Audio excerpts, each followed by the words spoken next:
Story Shiva. Presentation Fasna Fasal. Editing Fasaluddin VI. പുനർവിവാഹം. ഡാ ചെറുക്ക, കുറെ കാശുണ്ടെന്ന് കരുതി ഞെളിയാൻ നിൽക്കല്ലേ. പിന്നെ നീ കെട്ടാൻ ഉദ്ദേശിക്കുന്ന പെണ്ണില്ലേ, കല്യാണി, അവളെൻ്റെ മുറപ്പെണ്ണ. അവളെ ഞാനേ കെട്ടുള്ളൂ. നീ വെറുതെ അതിന് മെനക്കെട്ട് എൻ്റെ കൈക്ക് പണിയുണ്ടാക്കരുത്. നടക്കിരുന്ന് ചുവപ്പ് ഷർട്ടിട്ടയാൾ ദേഷ്യത്തോടെ പറഞ്ഞു. ഓ, നീയാണോ അപ്പോൾ രാജേഷ്? നിന്നെക്കുറിച്ച് ഞാൻ കേട്ടിട്ടുണ്ട്. അഭിഷേക് ഒരു ചിരിയോടെ പറഞ്ഞു. സാവിത്രി പറഞ്ഞ് രാജേഷിനെ കുറിച്ച് അഭിഷേകിന് അറിയാമായിരുന്നു. രാജേഷിനൊപ്പം വന്ന സുധിയും ജോഷിയും അത് കേട്ടൊന്ന് അമ്പരന്നു. ഇവനപ്പോൾ എല്ലാം അറിഞ്ഞിട്ടാണ് കല്യാണിയെ വിവാഹം കഴിക്കാൻ പോകുന്നത്.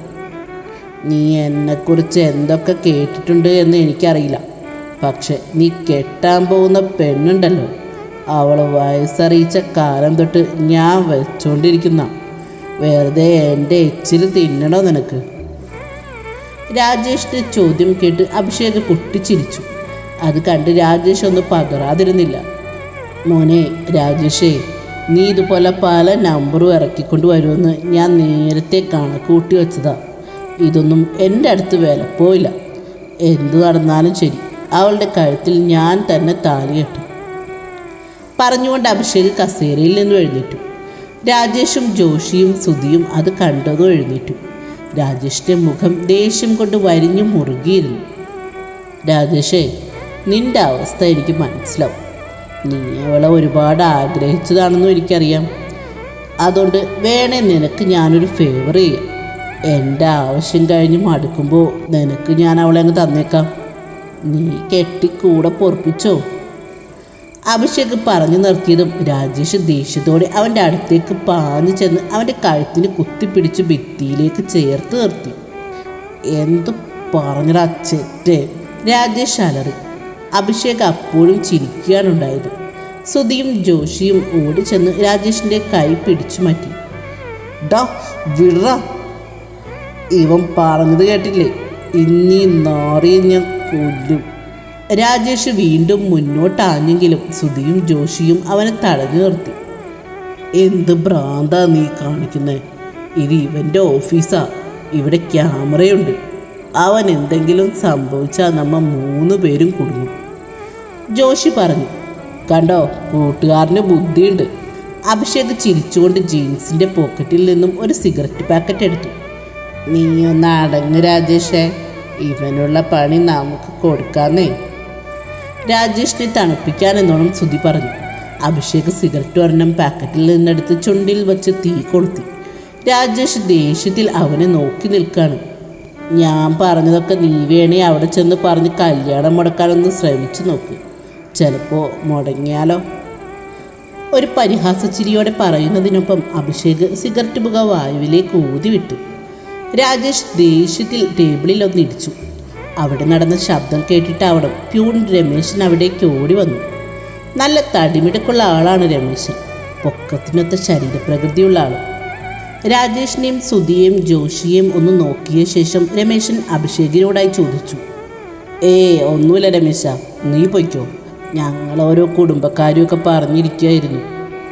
അഭിഷേക് പറഞ്ഞതും രമേശൻ വീണ്ടും മൂവരുടെ മുഖത്തേക്കൊന്ന് നോക്കിയ ശേഷം പുറത്തേക്ക് ഇറങ്ങിപ്പോയി. അപ്പോഴേക്കും അഭിഷേകിൻ്റെ ഫോണിലേക്കൊരു കോൾ വന്നു. അപ്പോൾ പറയാനുള്ളതൊക്കെ പറഞ്ഞു കഴിഞ്ഞില്ലേ? ഇനി 3 വേഗം സ്ഥലം വിട്ടോ, എനിക്കിവിടെ വേറെ പണിയുണ്ട്.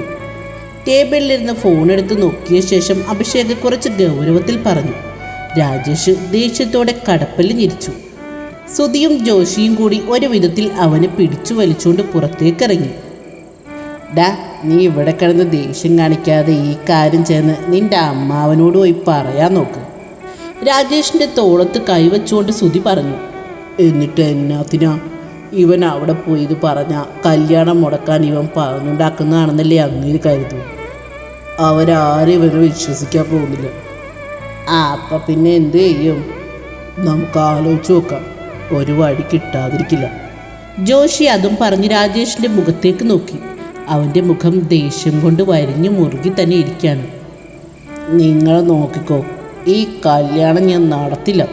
അവളെ ഞാൻ ഇവനൊരിക്കലും വിട്ടു കൊടുക്കില്ല. എന്തോ ഒന്ന് മനസ്സിലുറപ്പിച്ചുകൊണ്ട് രാജേഷ് പറഞ്ഞു. ജോലി കഴിഞ്ഞ് സന്ധ്യയോടെയാണ് ശ്രീധരൻ വീട്ടിലെത്തിയത്. സാധാരണ ആ സമയത്ത് ശ്രീധരൻ വീട്ടിലെത്തുമ്പോൾ ഉമ്മറത്ത് നിലവിളക്ക് കത്തിച്ചു വച്ചിട്ടുണ്ടാവും. ചിലപ്പോൾ നാമം ചൊല്ലിക്കൊണ്ട് അതിനടുത്ത് കല്യാണിയും ഉണ്ടാവാറുണ്ട്. പക്ഷേ ഇന്ന് നിലവിളക്കുമില്ല, കല്യാണിയും ഇല്ല. അതിൻ്റെ കാരണവും അയാൾ ഊഹിച്ചിരുന്നു. രാവിലെ നടന്ന സംഭവത്തിൻ്റെ പേരിൽ അവൾ പിണങ്ങിക്കിടക്കുമായിരിക്കും.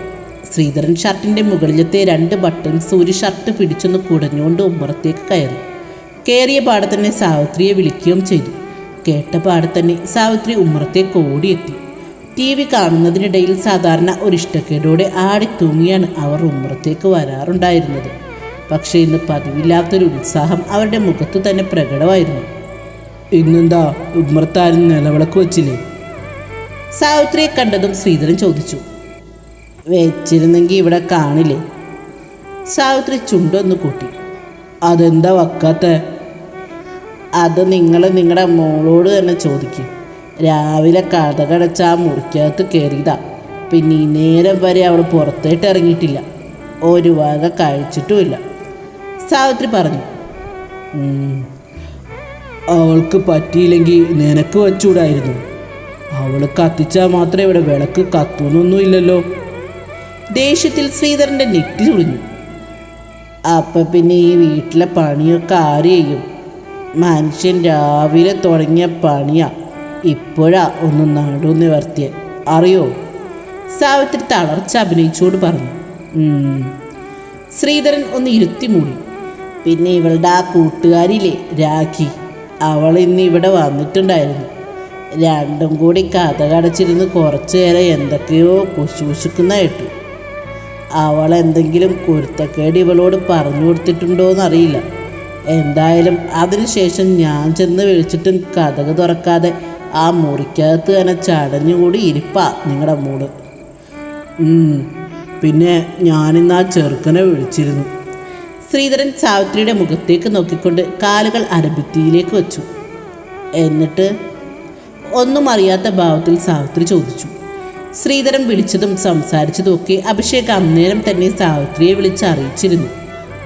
അവൻ പറയുന്നത് എത്രയും പെട്ടെന്ന് കല്യാണം നടത്താനാ. ഞാനും അത് തന്നെയല്ലേ ഇന്ന് പറഞ്ഞ്. എന്തിനാ വെറുതെ വെച്ച് താമസിപ്പിക്കുന്നത്? അതല്ലടി പ്രശ്നം. അവൻ പറയുന്ന കല്യാണക്കാരി ആരെ അറിയിക്കേണ്ടെന്നാ. അമ്പലത്തിൽ വച്ച് പേരിനൊരു ചടങ്ങ് പോലെ താലികെട്ട് മതിയെന്ന്. അത് മതിയെന്ന് തന്നെയാണ് എൻ്റെ അഭിപ്രായം. വേറൊന്നും കൊണ്ടല്ല. ഈ വിവാഹം മുടക്കാൻ വേണ്ടിയിട്ട് കുറേ എണ്ണ ഇറങ്ങിയിട്ടുണ്ടല്ലോ. വേറെ നമ്മളായിട്ട് എന്തിനാ അവർക്കൊരവസരം കൊടുക്കണേ? സാവിത്രി പറയുന്നത് ശരിയാണെന്ന് ശ്രീധരനും തോന്നാതിരുന്നില്ല. രാജേഷിനെ വിശ്വസിക്കാൻ പറ്റില്ല. അവൻ എന്തെങ്കിലും കുരുത്തക്കേട് ഒപ്പിക്കാതിരിക്കില്ല. എന്നാലും അവനെയൊക്കെ പേടിച്ച് ആരെ അറിയിക്കാതെ രഹസ്യമായിട്ട് കല്യാണം നടത്തുക എന്നൊക്കെ പറഞ്ഞാൽ അത് ഓർക്കുമ്പോഴാ. ശ്രീധരൻ ദേഷ്യത്തിൽ കടപ്പൽ ഞെരിച്ചു. നിങ്ങൾ പോയി കുളിച്ചിട്ട് വാ, ഞാൻ അപ്പോഴേക്കും കഴിക്കാനെടുക്കാം. സാവിത്രി അതും പറഞ്ഞുകൊണ്ട് അകത്തേക്ക് നടന്നു. ശ്രീധരൻ തല പിന്നിലേക്ക് ചായച്ച് എന്തോ ആലോചനയിൽ മുഴുകി. കുളി കഴിഞ്ഞെത്തിയ ശ്രീധരൻ ഭക്ഷണം കഴിക്കാനായി കല്യാണിയെ കൂടി വിളിക്കാൻ അവളുടെ മുറിയിലേക്ക് കയറി ചെന്നു. ജനലിന് അഭിമുഖമായി ചെരിഞ്ഞു കിടക്കുകയായിരുന്നു കല്യാണി. ശ്രീധരൻ വന്നത് അറിഞ്ഞിട്ടും അവൾ തിരിഞ്ഞു നോക്കാൻ കൂട്ടാക്കാതെ കിടന്നു. എന്ത് കിടപ്പാ മോളെ ഇത്? നിനക്കൊന്നും കഴിക്കണ്ടേ? നീ രാവിലെ തൊട്ട് ഒന്നും കഴിച്ചിട്ടില്ലെന്ന് അവൾ പറഞ്ഞല്ലോ. വാ എഴുന്നേക്ക്, നമുക്ക് ഒരുമിച്ച് കഴിക്കാം. കല്യാണിയുടെ അടുത്തിരുന്ന് വാത്സല്യത്തോടെ അവളുടെ മുടിയിൽ തഴുകിക്കൊണ്ട് ശ്രീധരൻ പറഞ്ഞു. കല്യാണി അത് കേട്ട ഭാവം നടിക്കാതെ കിടന്നു. മോളെ, അച്ഛനല്ലേ പറയുന്നത്, എഴുന്നേക്ക്, വെറുതെ വാശി കാണിക്കല്ലേ. അച്ഛൻ പോയി കഴിച്ചു, എനിക്ക് വിശപ്പില്ല. നേരത്തെ സ്വരത്തിൽ കല്യാണി പറഞ്ഞു. അങ്ങനെ പറഞ്ഞ പറ്റില്ല. നീ ഇങ്ങനെ പട്ടിണി കിടന്നാൽ ഞാനെങ്ങനെയാ കഴിക്കുക? എൻ്റെ പൊന്നു മോളല്ലേ, അച്ഛൻ പറയുന്ന കേൾക്ക്. വാ എഴുന്നേറ്റ് വാ. ഓ, അവൾക്ക് വേണ്ടെങ്കിൽ വേണ്ട. നിങ്ങൾ ഇങ്ങോട്ട് വാ ശ്രീധരേട്ടാ, നമുക്ക് കഴിക്കാം. കേട്ടുകൊണ്ട് എന്ന് സാവിത്രി പറഞ്ഞു. ശ്രീധരൻ സാവിത്രി ഒന്ന് തറപ്പിച്ചു നോക്കി. എന്നെ നോക്കി പേടിപ്പിക്കൊന്നും വേണ്ട. ഇതൊക്കെ ആ മീനാക്ഷിയുടെ പണിയാ. അവരാവും ഇങ്ങനെയൊക്കെ ചെയ്യാ ഇവളോട് പറഞ്ഞു. സാവിത്രി പുച്ഛത്തോടെ പറഞ്ഞു. അതോടെ ശ്രീധരൻ്റെ നോട്ടം വീണ്ടും കല്യാണിയുടെ നേർക്കായി. മോളെ, ആരോടാ നിൻ്റെ ഈ വാശി?